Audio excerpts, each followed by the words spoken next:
few different drivers, one of those being Kyle Larson in the 42. Initially supposed to start 10th, but again, we'll have to drop to the back with his sprint in-car camera.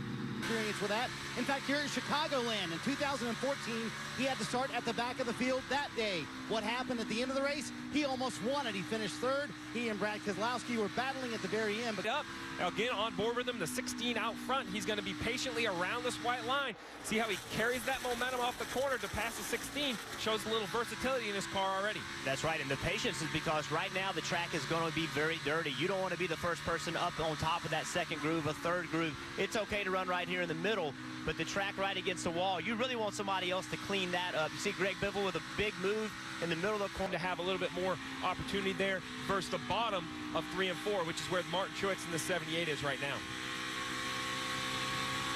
Completely different lines being run by the 2 of Brad Keselowski and the 78 of Martin. He is trying to pass Ryan Newman here for 10th. It's lap 18. I mean, that is, you just said it, Steve. Kevin Harvick. What an incredible story Kevin Harvick has been. After starting in the back, he's about to pass. How important these races are. They're not just important to the competitors. The sanctioning body, NASCAR, has to be on their toes. Every call they make, every penalty they enforce, timing issues, scoring issues, they have to be crystal clear. So they're going to take a couple extra laps to make sure the field is correct on the racetrack before they open pit road. All right, guys, let's take a look at today's Ram Guts and Glory. Road to change that right front tire.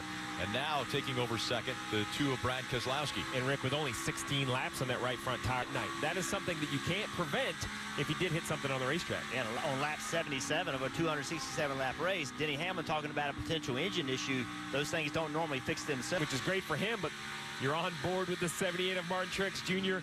We just said he had to pit because of a right front tire issue, so he has fresher tires. He's going to try to catch the 4 for this free pass. We're good in 1 and 2, but down here in 3 and 4, that's where the car is struggling a little bit, way too loose off the team this morning. Todd Gordon told me this round is all about base hits. We don't need home runs. And the Cubs obviously clinched it. Cars that are on the lead lap. Clint Boyer running 19th, the last car on the lead lap. And Martin Truex Jr., I mentioned before that Kevin Harvick couldn't unlap himself. Martin Truex Jr. may just do that. Well, I don't think he's going to have enough time because we're going to see the leaders on drivers to make big mistakes. Early pit stop for Kyle Larson. Marty. And you see him coming down. This is a team who has short pitted a lot this year, Rick. They're trying to use that to their advantage to get to pit road a little bit earlier than ever. And I think he can easily stay there until the leaders start to lap more cars. He definitely has more pace than it's Kevin Harvick, Clint Boyer, Danica Patrick racing for that position. Evers took the wave around. It was actually a very big break for the 78 of Martin Truex Jr. So 16 cars less that he will have to then pass. The run, said the quote good, lasted longer into the run this time, but still too late. Down pit road right now, and he said, I have less stability early in the run, but I do like our long runs. Third, Martin Truex Jr. 8th, Kenseth, Busch, Edwards 10th, 11th, and 16th respectively. Denny Hamlin had this to say on the radio just moments ago about the pit stop. Making the pass on Alex Bowman. Riding along with Kyle Busch as he runs that higher line. Bowman down below. Times, that was probably, in my eyes, that was the right thing to do. They are the fastest car of anyone that's a lap down. 5th, Team Penske has been strong. They've run pretty consistently in the top to fight his way back. And now Martin Truex Jr. running in the top 3 and can see the 24 of Chase Elliott now. And we've seen this team. They've been in it. They've had issues throughout the year. They've had a lot of races where they've had the fastest car, but have found ways through mistakes or sometimes not fault of their own. But this crew, here we come, he said. He's picked up 5 spots since the restart, Mike. Focused on Chicagoland and not worried about what happened last week at Richmond, that they canceled this week's competition meeting.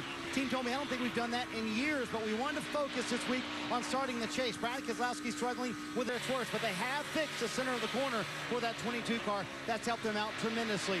Behind him, Kyle Larson, especially in 3 and 4. I can't run the bottom, which is what I want to run. Too tight down there, Rick. On off pit road.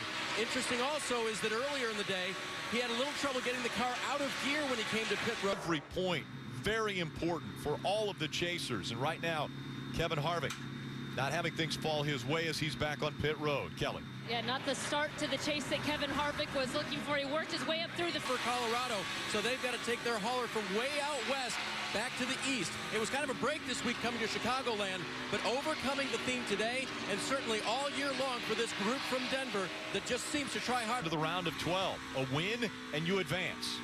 Chase Elliott still looking for his first